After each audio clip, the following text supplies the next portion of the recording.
नमस्कार किसान साथियों, मैं आपका दोस्त नरेंद्र पोरवाल आपके अपने यूट्यूब चैनल देश की शान हमारे किसान में आपका बहुत बहुत स्वागत करता हूं। किसान साथियों, वैसे तो हमने प्याज फसल की शुरुआत से लेकर अंत तक की सभी जानकारियों के साथ साथ सभी फसलों की संपूर्ण जानकारी, मंडी भाव, भाव भविष्य और किसानों से जुड़ी सभी जानकारियां चैनल पर डाल रखी हैं। पर अभी प्याज की फसल लगभग किसान भाइयों की 40 दिन को क्रॉस कर चुकी है और लगभग 40 से 50 दिन या किसी की 45 दिन, किसी की 48 दिन, किसी की 42 दिन ऐसे अभी हो रही है। और यह अवस्था जो है फर्स्ट स्टेप से लेकर दूसरे स्टेप में जाने की, यानी कि प्रथम अवस्था से द्वितीय अवस्था में जाने की अवस्था होती है। यानी कि पौधा वेजिटेटिव ग्रोथ के साथ साथ अपने तने का और कंद का विकास भी इस अवस्था में प्रारंभ कर देता है, जो कि उत्पादन और क्वालिटी के लिहाज से यह समय काफ़ी जो है एक महत्वपूर्ण समय होता है। इसमें हमें प्याज की फसल को रोगों से मुक्त रखना काफ़ी आवश्यक होता है। तो उसी की आज इस वीडियो में जानकारी देने वाले हैं कि अभी द्वितीय अवस्था में प्रवेश करते से ही, यानी कि 40 दिन से 50 दिन की अवस्था में प्याज की फसल में कौन से रोग लगते हैं, कौन सी दवाओं का स्प्रे करना है। और हमने फर्स्ट स्प्रे जब 25 दिन की अवस्था पर किसान भाइयों को बताया था, तो अभी उनका भी कमेंट आ रहा है कि दूसरा स्प्रे कौन सी दवाइयों का करें जिससे कि हमें अधिक लाभ मिले, फसल हमारी स्वस्थ रहे। तो पूरी जानकारी देने वाले हैं कि दूसरे स्प्रे में आपको कौन सी दवाई लेनी है, कौन से रोग के लिए आपको कौन सी दवाइयों का उपयोग करना है। इस वीडियो में पूरी जानकारी आपको मिलने वाली है। आप पूरी जानकारी के लिए वीडियो को पूरा देखें। वीडियो पसंद आए तो लाइक करें, ज्यादा से ज्यादा किसान भाइयों तक व्हाट्सएप फेसबुक पर शेयर करो और ऐसी ही महत्वपूर्ण जानकारियां बिना देरी के जल्दी से जल्दी प्राप्त करने के लिए चैनल को लाल बटन दबाकर सब्सक्राइब करें और पास में लगा घंटी का बटन भी जरूर दबा दें, जिससे हम जो भी जानकारी के वीडियो डालेंगे वह बिना देरी के आप तक जल्दी से जल्दी पहुंच जाएंगे। तो आइए जानकारी शुरू करते हैं। किसान साथियों, जानकारी शुरू करें उससे पहले आपसे निवेदन है कि कमेंट बॉक्स में या डिस्क्रिप्शन बॉक्स में जाकर एक आपको लिंक मिलेगी, उस पर आप क्लिक करके किसी भी वस्तु का, चाहे घरेलू सामान की वस्तु हो, कृषि यंत्र हो, कृषि दवाइयाँ हो या आपके काम की कोई भी चीज हो, आप वहां पर सर्च करके या लिंक पर क्लिक करके वहां पर उचित या थोक भाव जानकर मार्केट में होने वाली अनावश्यक लूट से बच सकते हो। तो लिंक पर क्लिक जरूर करें और आपने हमारे चैनल को सब्सक्राइब नहीं किया है तो सब्सक्राइब करें और ज्वाइन करके मेंबरशिप भी आप ले सकते हैं। तो आइए जानकारी शुरू करते हैं। किसान साथियों, प्याज की द्वितीय अवस्था उत्पादन और क्वालिटी के लिए काफी महत्वपूर्ण होती है और हम इसे जो बच्चे की बोर्ड एग्जाम जो कि 10th 12th होती है उसकी तरह भी मान सकते हैं, क्योंकि जब शुरुआती अवस्था में पौधा कमजोरी से चलकर अब वेजिटेटिव ग्रोथ प्राप्त करने के बाद कंद और तने के विकास में लगता है, तो उसी के साथ में कुछ रोग भी इसे रुकावट पैदा करते हैं, कुछ रोग भी ऐसे लगते हैं। क्योंकि यह समय जब प्याज 40 से 45 दिन की होती है, तब फरवरी का महीना लग चुका होगा और तब जो है मौसम में भी एकदम से परिवर्तन होगा। पौधे ने इतने दिन ठंड का एहसास किया था, अब धीरे धीरे गर्मी चालू होगी, तो इस मौसम में होने वाले परिवर्तन के तनाव का सामना भी पौधे को करना पड़ेगा। साथ ही साथ जो होगी बीमारियां, उनका भी निदान हमें ढूंढना होगा। तो मुख्य रूप से अभी जो है प्याज की फसल में एक तो थ्रिप्स का अटैक होता है, क्योंकि रात का टेम्परेचर अभी भी कम या डाउन रहता है जबकि दिन के तापमान में लगातार वृद्धि हो रही है, जिसके कारण कि रात को पत्तों पर नमी रहती है, दिन में तेज धूप खिलती है और पत्ते मुरझाते ही, जब दिन में पत्ते मुरझाए हुए रहते हैं उस समय थ्रिप्स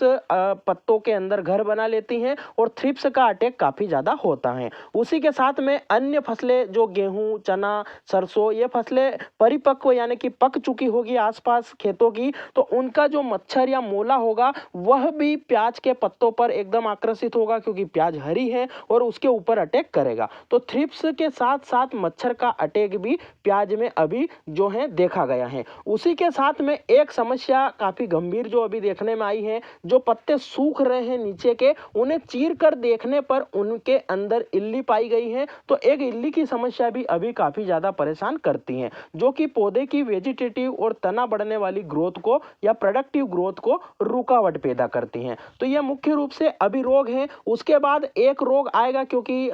तेज धूप है, खेत जल्दी सूख जाता है, किसान भाई फिर बार बार सिंचाई करते हैं, तो सिंचाई का जो अंतराल कम हुआ है उसके कारण फंगस जनित रोग भी काफी ज्यादा लगेंगे और कुछ जगहों पर जहां पर ज़्यादा अत्यधिक गीला है या जिन किसान भाइयों ने मटर के खेत में या अन्य आलू वगैरह में प्याज की फसल लगाई है या गीले खेत में फसल लगाई है, तो उनके यहाँ पर बैक्टीरिया और फंगस का अटैक भी देखने को मिलेगा, जिसके कारण पत्ते टेढ़े मेढ़े हो रहे होंगे या पत्तों की नोक सूख रही होगी। ये फंगस के लक्षण हैं। नीचे की पत्तियां भी डाउनी मिडिल के कारण काली पड़कर सूख रही होगी और पीलापन काफी ज्यादा होगा। तो इस प्रकार से फंगस, कीट और इल्लियों का प्रकोप अभी देखा गया है। कुछ किसान भाइयों ने जिन्होंने खरपतवार नाशक का स्प्रे किया है या जिनकी नर्सरी में ही रोग लग चुका था और वो मरी हुई नर्सरी किसान भाइयों ने लगाई, तो उनके यहाँ पर भी पौध मरने की या कमजोर ग्रोथ की समस्या अभी देखी गई है। तो कमेंट लगातार आ रहे हैं, तो उसका भी इस वीडियो में निदान बताने वाले हैं। तो मुख्य रूप से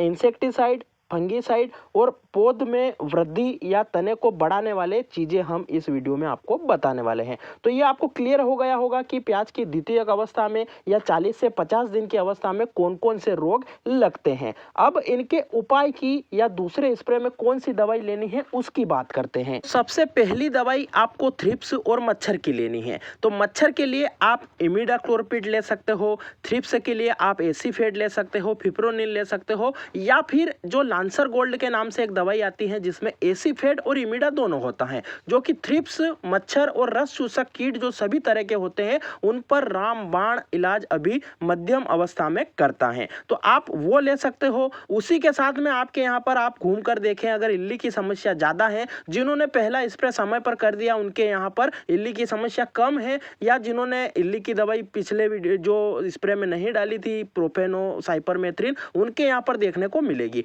तो वो प्रोफेनो साइपरमेथ्रिन ले सकते हैं, या जिनके यहाँ पर ज्यादा इल्ली है या पत्तों के अंदर घुसी हुई है तो वो कार्टाप हाइड्रोक्लोराइड नाम से एक दवाई आती है जो कि धानुका की मोर्टार में आपको मिल जाएगा, या इमामेक्टिन बेंजोइड आप ले सकते हो जो कि पूड़ी की इल्ली या जो अंदर तक इल्ली होती है उसे मारने का कार्य करती हैं। तो जिनके यहाँ पर इल्ली की समस्या ज्यादा है वह जो कार्टाप हाइड्रोक्लोराइड आता है वो, या फिर इमामेक्टिन बेंजोइड, दोनों साथ में जरूर मिलाएं। और थ्रिप्स का हमने आपको बता ही दिया है, लांसर गोल्ड जिसमें एसीफेड और इमिडा होता है, जो कि सभी तरह के पेस्ट जो इंसेक्ट होते हैं या जो रस चूसक कीट होते हैं उनके ऊपर कार्य करता है। तो इल्ली और थ्रिप्स का सफाया हो जाएगा, ये दो दवाई आप ले लोगे। तो उसके बाद फंगस की बात करें तो फंगस के लिए आप रेडोमिल गोल्ड ले सकते हो जो कि जड़ों की फंगस पर और ऊपर की दोनों पर काम करता है, या बायर कंपनी का नेटिवो ले सकते हो, उसका भी काफी अच्छा रिजल्ट है। या फिर और ज्यादा आपके यहाँ पर पिलासपन है या नोक काफी ज्यादा सूख रही है तो BASF का मेरीवोन आता है, वो भी काफी बेस्ट तरीके से जो नोक सूखने की समस्या फंगस के कारण आ रही है उसके ऊपर पूरी तरह से कंट्रोल करेगा, पौधे में हरासपन जो है लाएगा और काफी लंबे समय तक सुरक्षा प्रदान करेगा। या नीचे की पत्तियां जिन किसान भाइयों की पीली पड़ रही हैं, काली मस्सी की समस्या है, वह BASF कंपनी का जो केब्रियोटॉप आता है वो भी ले सकते हो, उसमें भी काफी अच्छे टेक्निकल है और काफी अच्छी तरीके से कार्य करता है। किसान साथियों 3 से 4 तरीके की दवाई बताने का यही मकसद है, क्योंकि कोई सी दवाई कहीं पर नहीं मिलती है, कोई सी दवाई किस क्षेत्र में नहीं मिलती है, तो वह 3-4 में से एक अच्छा सा प्रोडक्ट लेकर उपयोग कर सकते हैं। क्योंकि इन दवाओं का उपयोग हमने जो है खेतों में कर रखा है, हमें इन पर भरोसा है, इसलिए इनका नाम ले रहे हैं, हमारा किसी भी कंपनी से कोई लेना देना नहीं है। तो ये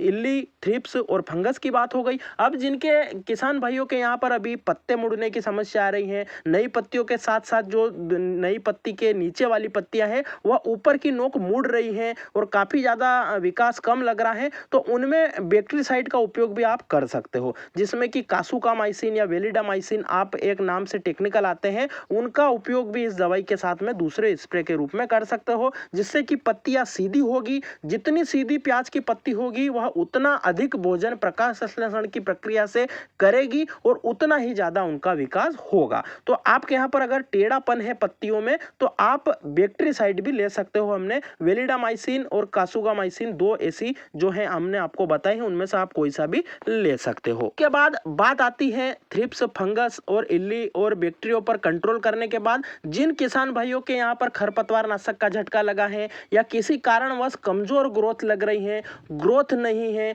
तने का विकास नहीं हो पा रहा है, तो वो इसी स्प्रे के अंदर बायो 20 जो ओमेक्स कंपनी का आता है, जो कि माइक्रोन्यूट्रिएंट्स का कॉम्बी पैक होता है उनका उपयोग कर सकते हो, जिससे कि पोषक तत्वों की पूर्ति पौधे में होगी, उसकी जड़ों का विकास होगा, जिससे कि तने का विकास होगा और जितना मोटा तना होगा उतना ही अधिक बड़ा कंद बनेगा, अच्छा उत्पादन और क्वालिटी आपकी आने वाली है। तो आप ये ले सकते हो। इसी के साथ में अगर आपको ये नहीं मिल रहा है तो आप एंटा की इसाबियोन भी ले सकते हो, या फिर इनसे मिलते जुलते कई सारे मार्केट में प्रोडक्ट हैं जिनमें माइक्रो न्यूट्रिएंट्स होते हैं, 18 तरह के सूक्ष्म पोषक तत्व होते हैं, वो आप ले सकते हो, जिससे कि पौधे का संपूर्ण विकास होगा और पौधा शुरुआती अवस्था में एकदम से अच्छी ग्रोथ करेगा, तना अच्छा होगा और उसमें बाद में कंद भी बड़ा बनेगा। तो आप वो ले सकते हो। उसी के साथ में आपको इन सबको अलग अलग घोल बनाना है किसान साथियों, सारी दवाइयों का घोल एक में नहीं बनाना है। या आप बड़े टैंक में स्प्रे कर रहे हो तो पहले आपको फंगीसाइड डालना है,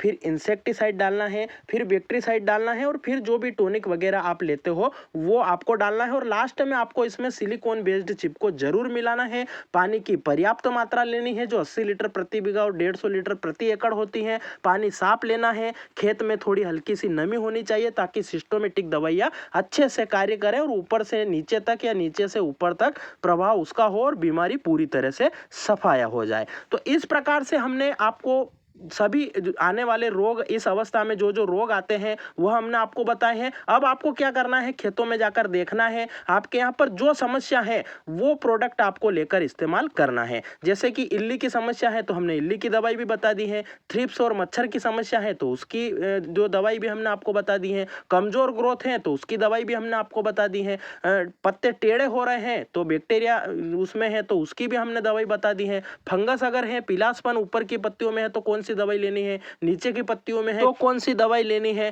सब कुछ हमने आपको बता दिया है और क्या सावधानी रखनी है। और आपको सबसे मेन सावधानी शाम के समय स्प्रे करना है, जिससे कि अच्छा रिजल्ट मिलेगा और आपकी प्याज है वह अच्छी ग्रोथ करेगी, उसमें अच्छा उत्पादन आएगा। तो ये थी दूसरे स्प्रे, आपको प्याज की फसल में कौन सा लेना है, कौन सी दवाई लेनी है, कौन से रोग आते हैं और कौन से रोग के लिए कौन सी दवाई लेनी है। आपके यहाँ जिस प्रकार का रोग है उस प्रकार की आपको दवाई लेनी है। तो ये थी जानकारी, प्याज की फसल में दूसरा स्प्रे कौन सा करें और कौन से रोग प्याज की द्वितीयक अवस्था में या 40 से 50 दिन के बीच में लगते हैं, उसके संबंध में जानकारी। आपको जानकारी कैसी लगी कमेंट में जरूर बताएं। वीडियो को पूरा देखा है तो जय हिंद कमेंट जरूर करें। इसके अलावा आपके कोई सवाल या सुझाव या आपके पास भी कोई जानकारी हो या अभी कोई नया रोग प्याज में लग रहा हो या आप कोई समस्या से परेशान हो तो वह भी कमेंट कर सकते हो। आपको सुझाव जरूर मिलेगा और आपके कोई सुझाव हो तो वह भी कमेंट जरूर करें, जिससे कि ज्यादा से ज्यादा किसान भाई उस चीज से लाभान्वित हो सके। और चैनल पर जाकर खेती से संबंधित बहुत सारे वीडियो डाल रखे हैं, वह भी जाकर देखें, उन्हें भी लाइक शेयर और चैनल को सब्सक्राइब जरूर करें। जय हिंद, जय भारत, वंदे मातरम।